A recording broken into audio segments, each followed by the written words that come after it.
To those who might question the relevancy of the Commonwealth today, to them I say it is more relevant now than ever before.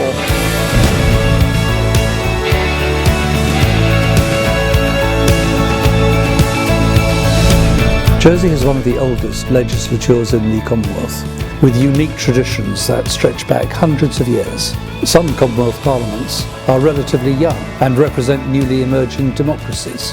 Each has something to teach the other. It's sometimes called international parliamentary outreach, but really it's about making friends and forming relationships. Everyone benefits from that. Countries across the Commonwealth have many of the same problems, and it is good to hear possibly different solutions to them. It's amazing to think that some 60% of the population of the Commonwealth is now aged under 30. So investment in our young people is absolutely vital for now and for the future, because it's young people who are going to drive change.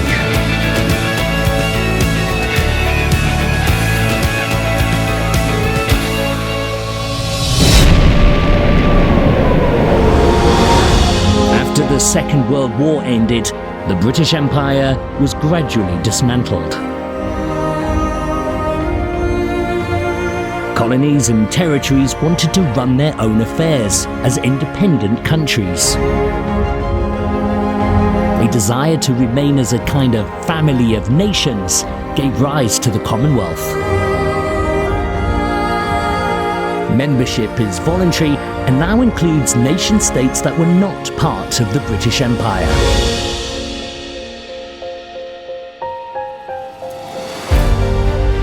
The Commonwealth Parliamentary Association, also known as the CPA, has been bringing together politicians since 1911, with a view to learning from one another, learning different cultures and sharing ideas on improving parliamentary democracy for everyone. The Jersey branch enthusiastically supports the development of inclusive, transparent, gender-sensitised legislatures and pursuing just and honest government, the alleviation of poverty, international peace and order, equal rights, representation for citizens irrespective of gender, the separation of powers among the three branches of government, fundamental human rights, and the right to participate in free and democratic political processes.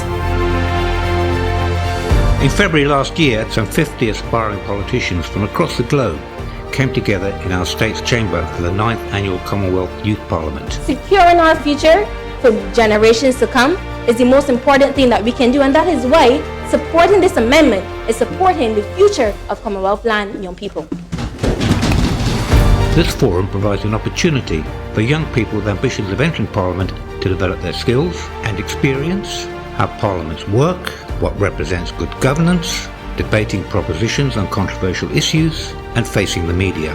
It's great for networking, making new friends who may last a lifetime, and learning from elected members, particularly the younger members who acted as mentors. The main challenge facing my jurisdiction, New Zealand, is probably the rights and space for our Māori Indigenous people. The need for economic development and balancing that with the protection of our environment. Vast inequality, and we've got an opportunity to fix that. Many delegates commented on how motivated they felt about going home and making a positive difference in shaping their own communities. Our own elections in May had been observed by CPA, and it pointed out that we had more women candidates standing than ever before, and perhaps more significantly even than that, we had for the first time a member of the Portuguese community elected to our assembly in the shape of Deputy Karina Alves. Becoming a politician is one of the few careers a person can take up with absolutely no experience for the job. After our last general election, the CPA invited experienced politicians to hold a conference here for newly elected members aimed at developing their confidence and skills. Among the speakers was the Right Honourable Lord Hazelhurst, an MP for over 40 years and a former Deputy Speaker of the House of Commons. One of the great things about the CPA is shown by the fact that Lord Hazelhurst was just as interested in learning all about Jersey and the State's Assembly as his listeners were in learning from him.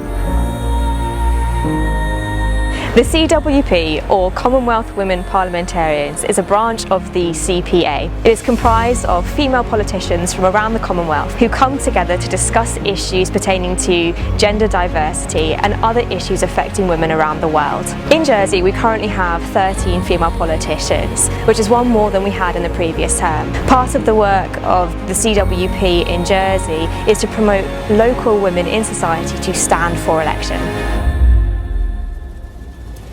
The strength of the Commonwealth lies in its moral authority.